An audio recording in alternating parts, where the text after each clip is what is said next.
Olá, no programa de hoje, os militares nos ataques à democracia. O indiciamento de generais e de outros integrantes das Forças Armadas nas investigações sobre a tentativa de golpe de Estado no Brasil em 2022. A atuação desse grupo no governo do ex-presidente Jair Bolsonaro, também indiciado. Os caminhos para uma responsabilização e o debate reaquecido sobre reformas institucionais. Eu converso com o historiador e professor da UFRJ, Francisco Carlos Teixeira. Bem-vindo mais uma vez ao Mundo Político, professor Francisco. Um prazer recebê-lo. Eu que agradeço. Professor, dos 37 indiciados pela PF nas investigações sobre planos de golpe de Estado, após as eleições de 2022, 24 são militares, sendo 6 generais. Sem falar no ex-presidente Jair Bolsonaro, com passagem pelo Exército. Quanto à imagem das Forças Armadas, sai arranhada desse novo flerte com o autoritarismo e o que mais lhe impressionou nos fatos que vieram à tona? Bom, o que nós vemos é uma participação massiva de militares no planejamento do golpe, mas também do magnificídio, da morte de dirigentes republicanos, desde o presidente da República até o ministro do Supremo. Esse é um panorama que não é inédito, porque sempre tivemos tentativas de golpe e intervenções militares. O inédito agora é que esses militares estão identificados e estão colocados disponíveis para a justiça. A punição que daí deve decorrer é o traço original de todo esse processo que estamos vivendo agora. E chamou a atenção, de forma especial, do senhor, algum nome em específico está diretamente envolvido nesse planejamento, dado o histórico desses militares, desses generais? Sem dúvida nenhuma, tem 2 nomes que nos chamam a atenção, porque eles comprovam a ligação, a conexão entre 1964 e 2024 e a situação que vivemos nesse momento. Eu me refiro ao general Augusto Heleno, que era o ministro-chefe do GSI, do presidente Bolsonaro, e que já em 1977, portanto, durante a ditadura militar, tentou, junto com o ministro Silvio Frota, o general Silvio Frota, tentou um golpe dentro do golpe. Ele se rebeliou com o Silvio Frota, contrário à abertura política, fazendo oposição a Geisel e Golbery. Também chama atenção a presença do senhor Paulo Figueiredo, neto do último general da ditadura, João Figueiredo, fazendo essa ligação entre ideais de 64 e de hoje. Não era preciso existir essa continuidade em pessoas, física, viva, mas essa continuidade em pessoas mostra claramente como as ideias militaristas e autoritárias estão vivas nas instituições brasileiras. Paulo Figueiredo, que está radicado nos Estados Unidos. Após os indiciamentos, a defesa do ex-presidente Jair Bolsonaro adotou uma nova estratégia, sugerir que altos oficiais militares planejaram um golpe dentro do golpe, aí mais uma vez no final de 2022. Por essa tese, os generais Augusto Heleno e Walter Braga Neto seriam os principais beneficiários de uma eventual ruptura institucional que levariam a cabo para derrubar o então presidente e assumir o poder. O que lhe parece essa narrativa? Olha, é muito cedo para a gente ter uma avaliação mais concreta sobre o que ia acontecer. Mas o que sabemos é que entre 12 e 19 de dezembro de 2022 iria ser formada uma junta militar. A chapa vencedora, Lula-Alckmin, estaria inabilitada por morte ou sequestro dos vencedores. E essa junta, formada pelo general Augusto Heleno, general Walter Braga Neto e general Mário Fernandes, assumiriam o país de uma forma totalmente autoritária, ditatorial, para dar, então, posse ao segundo colocado na eleição, que seria Jair Bolsonaro. Esse é mais ou menos o panorama. Agora, existem algumas questões centrais. Eu, conversando com vários oficiais generais, ficou muito claro para mim que havia uma desconfiança muito grande sobre Walter Braga Neto e a possibilidade dele também, nesse momento, se empolgar, né, com essa carreira fulgurante de golpista e tentar ele próprio se tornar um ditador beneficiado pelo golpe. O princípio Por outro lado... Oi. Não, pode concluir seu raciocínio. Por outro lado, quer dizer, eles sempre estiveram profundamente leais ao Bolsonaro. Então, fica em dúvida se essa interpretação sobre o papel do Walter Braga Neto é uma fantasia ou se havia realmente o risco de termos dois candidatos a ditador. Braga Neto, que foi candidato a vice, né, na chapa de Bolsonaro. O princípio da hierarquia, professor, é muito forte na formação das Forças Armadas. É possível falar em quebra dele no contexto dessa tentativa de golpe? Esse é um assunto complicado, veja só, porque a quebra da hierarquia, nesse caso, seria feita pelos não golpistas, porque essa é a tragédia da situação que vivemos em 2022 e a gravidade, porque a hierarquia militar, o comandante do Exército, o ministro da Defesa, o presidente e seu vice-presidente, todos eram a favor do golpe.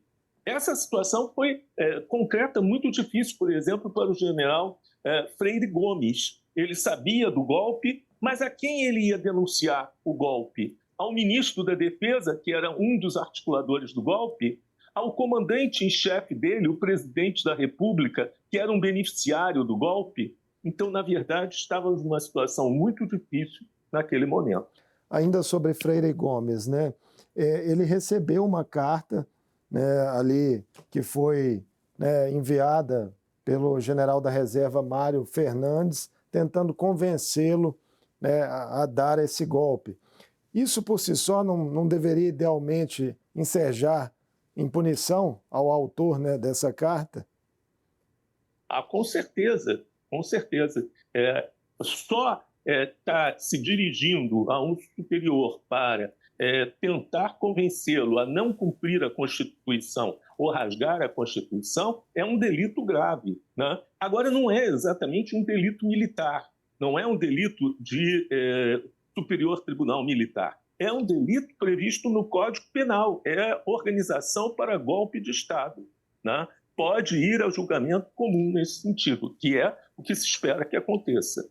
Há quem veja, professor, né, movimentos do comando das Forças Armadas no sentido de culpabilizar apenas os envolvidos diretamente na trama e afastar a ideia, né, de que toda corporação seria golpista ou antidemocrática. Esse tipo de narrativa pode impedir, né, de outro lado, que a instituição militar reveja de uma forma mais profunda, né, com uma real autocrítica, a sua relação com a democracia? Olha, considerar toda a corporação, se estamos chamando de corporação o Exército, por exemplo, ou a Aeronáutica, ou a Marinha, como sendo golpista, não é correto, né? Tanto que tiveram generais que foram hostilizados, chamados de melancia, foram agredidos e assediados moralmente por não participarem ou por se recusarem a participar do golpe. Mas, né, essa corporação militar ela é composta pelo que nós chamamos de OMs, Organizações Militares. Por exemplo, a Brigada de Forças Especiais é uma OM, né? O COTER, né, o Centro de Operações Terrestres, é uma OM. Então, essas OMs, né, tiveram, sim, um papel de radicalização antidemocrática e anticonstitucional.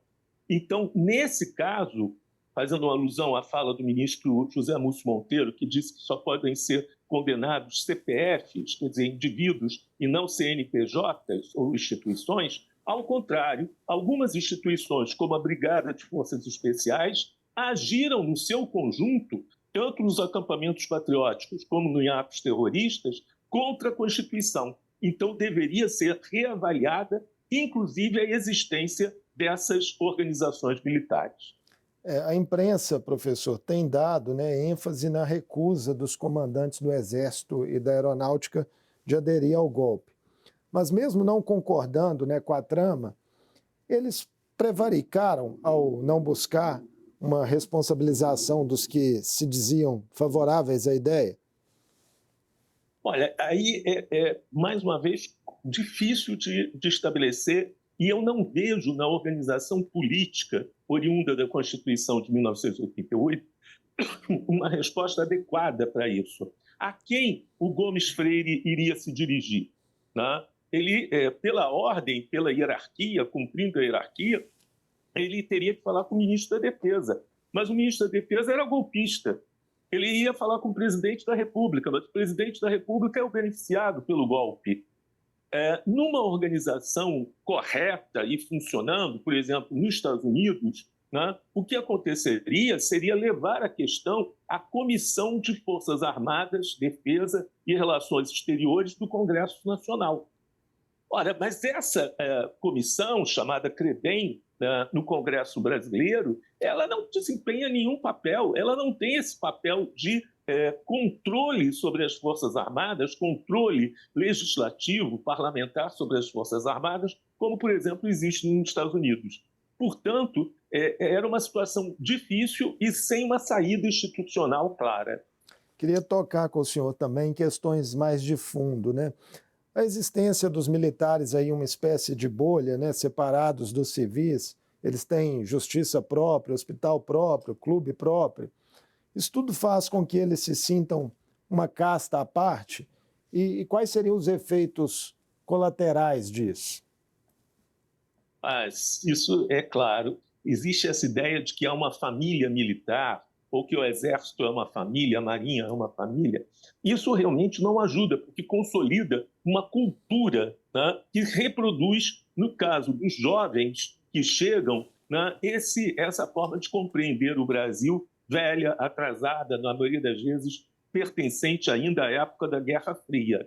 Então, na verdade, era necessário, né, que a gente tivesse uma abertura muito grande das escolas, principalmente as escolas e as academias militares, para que elas pudessem ir além, elas pudessem superar esses currículos e essas doutrinas de tutela militar, de superioridade militar na República. Isso é fundamental nesse momento. Ao lado da punição que deve ser feita, a reforma dessas instituições, de um ponto de vista democrático, é fundamental. Há setores, o senhor que acompanha isso mais de perto, setores hoje dentro desses comandos militares que são favoráveis e que discutem abertamente, por exemplo, reformas nesses cursos de formação? Olha, eu não vejo isso nesse momento, ao contrário, eu vejo uma tentativa de erguer muros e proteger essas instituições como se houvesse uma invasão civil ou um movimento civil contra militares. Tá? Isso é muito grave. Eu acho que não conseguimos, mesmo junto àqueles militares que não aderiram ao golpe, não conseguimos trazê-los para a ideia de que a diferença, projetos de poder diferenciados são normais na República e que os militares não são portadores, né, de valores superiores aos civis em relação à coisa pública. Jair Bolsonaro tentou, né, por diversas vezes, fazer menção a um suposto poder moderador também das Forças Armadas. É uma distorção constitucional que ele pregava. É um erro, pura e simplesmente um erro. Né? O Império do Brasil tinha 4 poderes, além do legislativo, judiciário e executivo, tinha o poder moderador, que era exercido pelo imperador e que não era pouca coisa. Podia, inclusive, convocar eleições e dissolver o parlamento do Império. Né? Em 1889, quando é proclamada a República, os militares imaginam que eles recepcionaram esse poder moderador, que não foi aceito em nenhuma Constituição republicana brasileira, nem em 1891, nem agora em 1985. Isso é uma doutrina, é uma coisa que fantasia a história e que passa para eles um poder de intervenção totalmente inadequado na vida política. Não existe no Brasil nem poder moderador, nem muito menos poder militar. Militares são funcionários públicos que têm o porte legal de armas. Professor, enquanto a gente conversa aqui, chega uma notícia, né, publicada nesse momento na imprensa, de que alguns dos indiciados estariam tentando implicar o general Gomes Freire também na trama, dando a entender que ele tinha ciência e não tomou, né, atitudes concretas a respeito. É mais um elemento para a gente ficar atento aí nos desdobramentos, né? Olha, sem dúvida nenhuma, interessa a pessoas que já não têm mais nenhum futuro nas Forças Armadas, não podem ter, como o Coronel Cid, como o General Braga Neto e outros, implicar o maior número possível de colegas de farda. Quanto mais generais implicados, mais difícil fica avançar os procedimentos penais e, ao mesmo tempo, fortalece essa corrente sobre anistia, inclusive, de casos que não foram sequer julgados. Em uma recente entrevista que o senhor concedeu, né, ali ao portal Nexo, o senhor defende também acabar com forças especiais do Exército, os chamados Kids Pretos, e a dissolução do Estado-Maior. Por quê? Olha, eu acho que o que está acontecendo, por exemplo, em São Paulo, nesse momento, é um bom exemplo. É um governador de origem militar, né, que sai da tropa para fazer política e que empodera uma força policial, gerando uma catástrofe humanitária em São Paulo, como nós estamos vendo nesse momento. Por quê? Porque tem uma confusão entre o que é defesa, um assunto militar, defesa, né, do que é segurança pública, que é um assunto de polícia, que é um assunto civil, né? As brigadas de forças especiais, lá em Goiânia, elas foram montadas para atender casos que são muito mais policiais do que militares. Luta contra contrabando, contra organizações criminosas, contra defesa do meio ambiente. Tudo isso são funções claras, né, da polícia. Nós temos que distinguir no Brasil o que é função de defesa na fronteira para fora e o que é função de segurança pública da fronteira para dentro. A brigada, ela é uma confusão entre esses dois elementos, o que favorece a ideia de que eles têm que intervir na vida pública brasileira. E a dissolução do Estado-Maior, onde entra nisso? Olha, o Estado-Maior, ele, inclusive, teve um papel relativamente benéfico para deter o golpe, já que não houve concordância nos seus meios.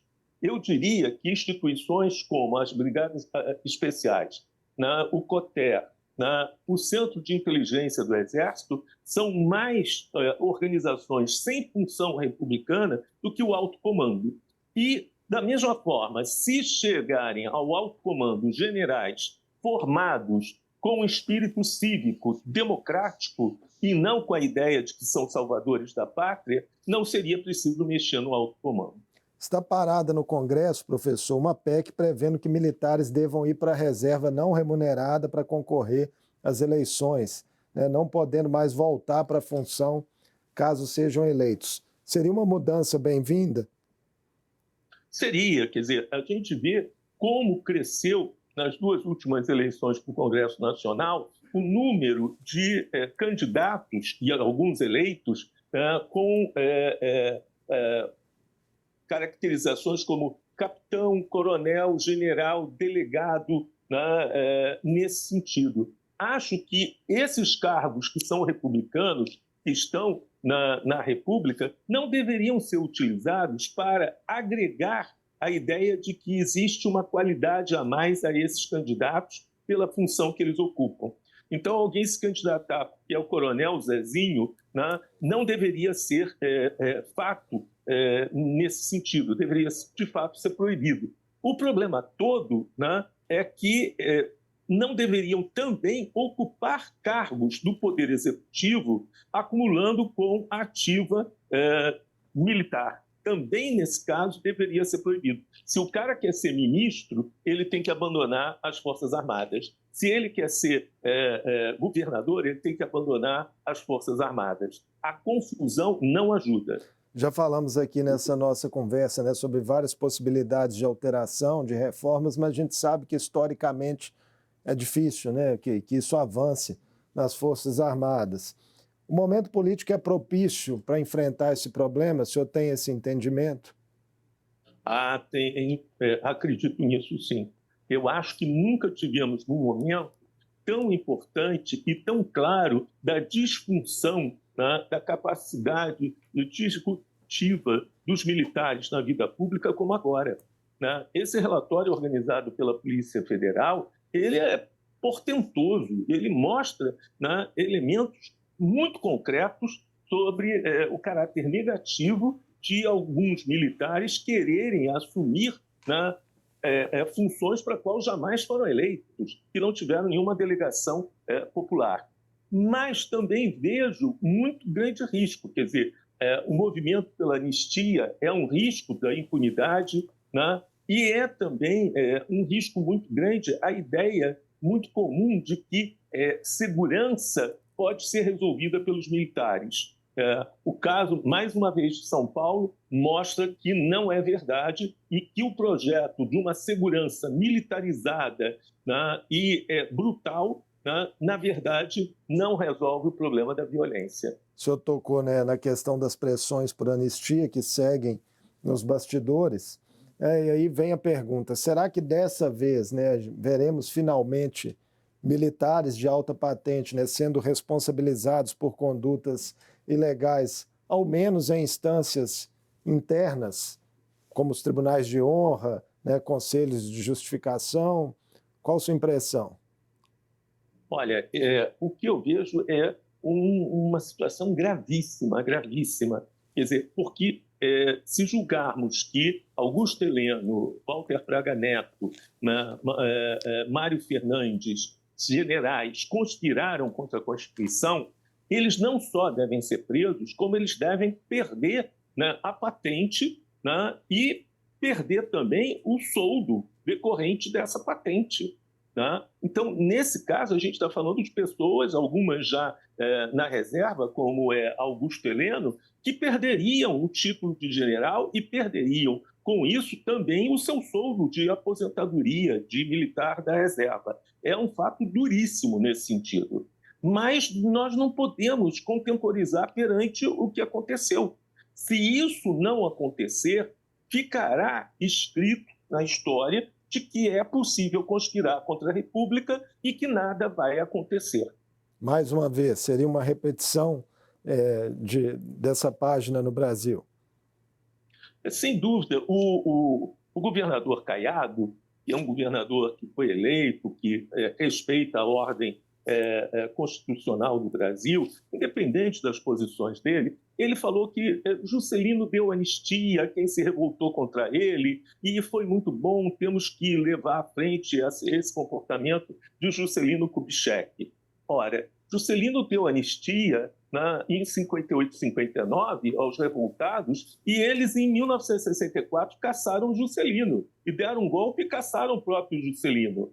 Tá? Quer dizer, não tiveram nenhuma ideia conciliadora em relação ao próprio presidente Juscelino Kubitschek. Então, nesse sentido, o que nós vemos das anistias anteriores é, de fato, um incentivo, né, à impunidade e à manutenção de um comportamento golpista. Só para fechar a nossa conversa, professor, já estamos aí com o tempo avançado, como é que o senhor viu a recente inclusão dos militares no pacote de corte de gastos, né, anunciado pelo governo? Tem ali o estabelecimento, né, de uma nova idade mínima para aposentadoria, também restrições à transferência de pensões, né, algumas alterações simbólicas ali que são propostas.